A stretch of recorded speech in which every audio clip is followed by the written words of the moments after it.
Okay, we are going to continue with Hope in the Holler, chapter 34. See what happens now that they're in the courtroom and now that we know who else is there. I'd never been inside a judge's chambers. In fact, until the moment I'd been asked to join Judge Harder's his, I didn't even know there was such a thing. I sat on his black leather couch between Camille and Gilbert and tried very hard not to stare at the Bowmans. It was hard to do because they were seriously shiny. After Gilbert's outburst, everyone had tried to get the story at once. These people were who? They adopted who and when?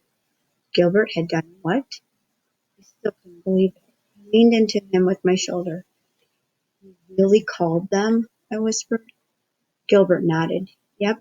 Turns out they figured it was you who was writing all along. They were trying to take it slow to give you space. I told them they were about to be a day late and $1 short. People can't barge in here expecting to get my niece, Samantha Rose yelled. It's outrageous. Judge Carter's banged his desk with his hand. I need everyone to be quiet. He pointed to Samantha. Madam, in 5 words or less, please tell me who you are. Samantha Rose held up a finger with each word that she spat. I am the aunt. Once guardianship. She glared at the Bowmans. The judge pointed to John Bowman. And who are you? John Bowman smiled at me. My wife and I attempted to adopt Wavy as an infant. Hey, Samantha, that's more than 5 words. The judge shook his head. If you can't control yourself, you'll be asked to leave. Now please continue um, as succinctly as possible. Mr. Bowman put his arm around his wife. Our adoption with Wavy was recited years ago. Now that Wavy's mother has passed away, we'd like to begin the process again. The judge looked surprised. Samantha Rose looked mad enough to speak. That was 11 years ago, she said. They got no claim now. The judge leaned back. In all my years on the bench, this is the first. He looked toward Mrs. Chipman. Is there a claim? Has an application for guardianship been filed? Just the one, she answered, that I know of.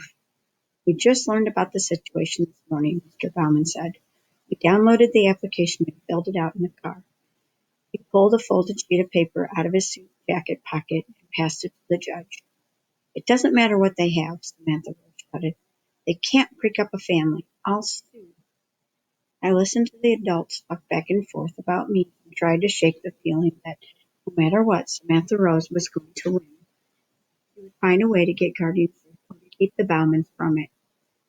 Judge Harders shifted in his chair. Let me get this straight. Your adoption was rescinded, but you want to try again. Anita Bowman nodded. Yes, Your Honor. She turned to give me a quick smile, then turned back around. We were Wavy's parents for 8 days before we learned that the father's family was contesting the adoption. The attorneys thought they might win, so we agreed with Ronelda that the best thing was to send Wavy back to her mom. Her voice cracked on that last word, and John Bowman put his arm around her shoulders. Gilbert elbowed me in the ribs. This is better than Judge Judy, he whispered. Why do I have to keep reminding everybody that this was 11 years ago? Samantha said. We know exactly how long ago it was, Anita Bowman snapped. For a small thing, she was pretty darn feisty. There hasn't been a day since that we haven't thought about Whitney. She cleared her throat. Your Honor, I don't expect people who haven't gone through an adoption to understand. But the second we held Wavy, we became her parents. The day we had to give her up was the hardest day of our lives. I've never seen my husband weep like that before or since. She paused to catch her breath. For the longest time, I could barely talk about Wavy without crying.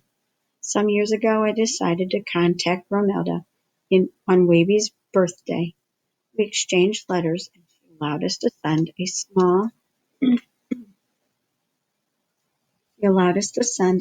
monetary gift a couple of times a year on Wavy's birthday and at Christmas.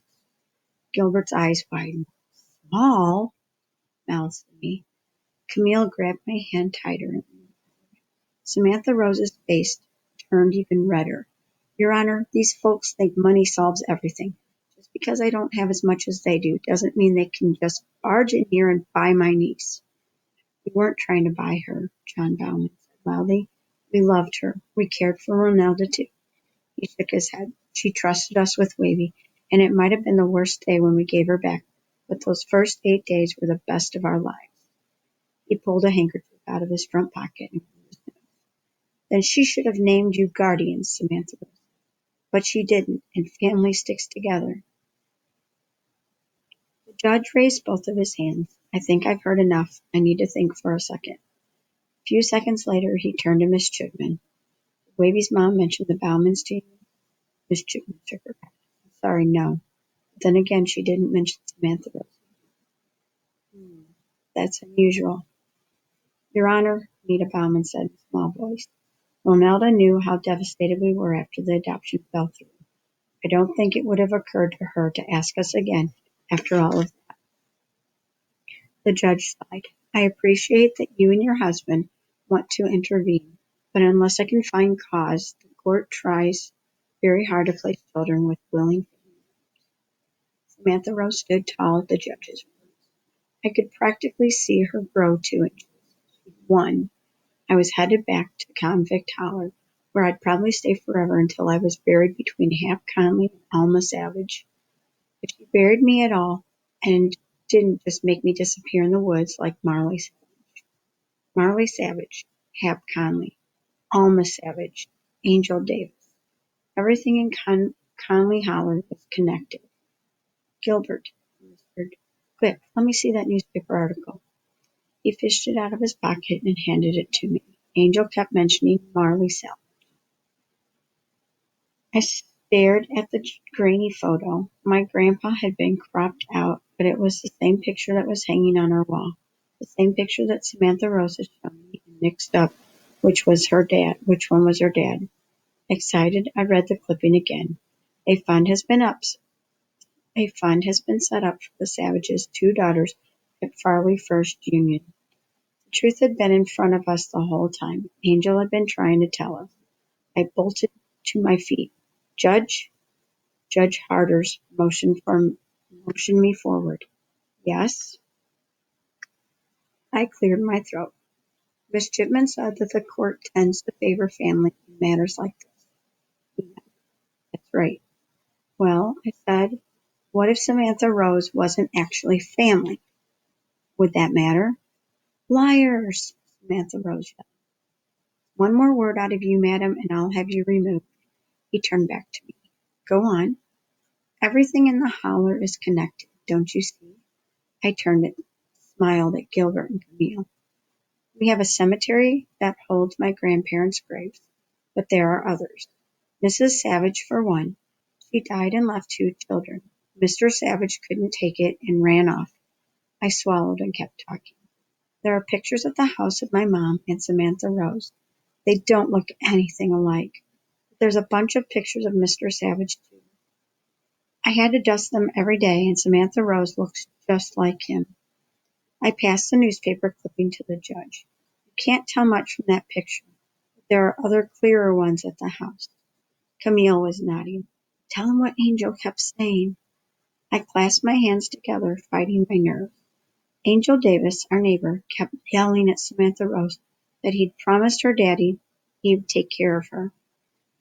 He said he wasn't supposed to split her and her sister up, but that my grandpa made him. We all thought he was crazy, but Samantha Rose must have known. That's why she called the law on him, to get him out of Conley, Holler. Samantha Rose's face was thunderous, but she didn't dare speak. It all makes sense now, I said. My mama didn't lie. I asked her once if she had any siblings, and she said no, only that one had died as a toddler. I swallowed hard. She was telling the truth. Samantha Rose wasn't really her sister. I don't understand. Your grandpa made this angel fellow do what? It was because of the child that died, said a soft voice from the back of the room. Mrs. Barnes and Gran stood against the wall with Mrs. Rodriguez. I'd been so focused on the Bowmans, I hadn't noticed them follow us into the judge's chamber. "What's that?" the judge asked. "Who are you?" Mrs. Barnes looked scared enough to faint, but she squared her shoulders and continued. "I've lived next door to the Conleys since I was a girl. I grew up around Wavy's mom and Samantha Rose." The judge held the newspaper up. "Did you know this Marley fellow?" She shook her head.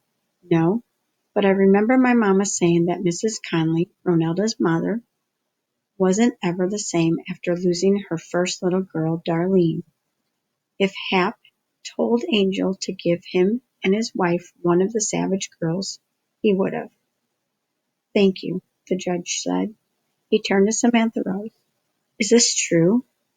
Are you the daughter of Marley Savage?"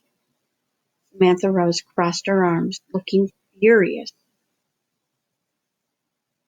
For a minute I thought she wasn't going to answer.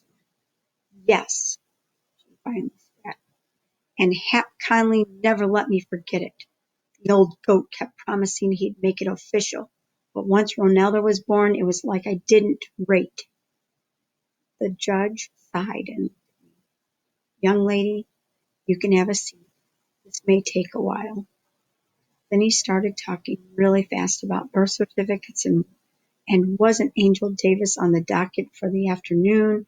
Couldn't someone find him now, and hadn't Miss Chipman better process the Bowman's application and run a background check just in case? I sat between Gilbert and Camille and watched. I didn't understand everything they were saying, but I knew what it meant when Samantha Rose finally left in a huff, slamming the door behind her.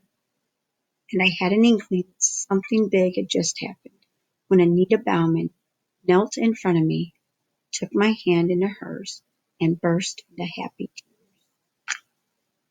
All right, go ahead and use the link for the next chapter, and that will be the last chapter of our book. We will see how it ends. See you in a little bit.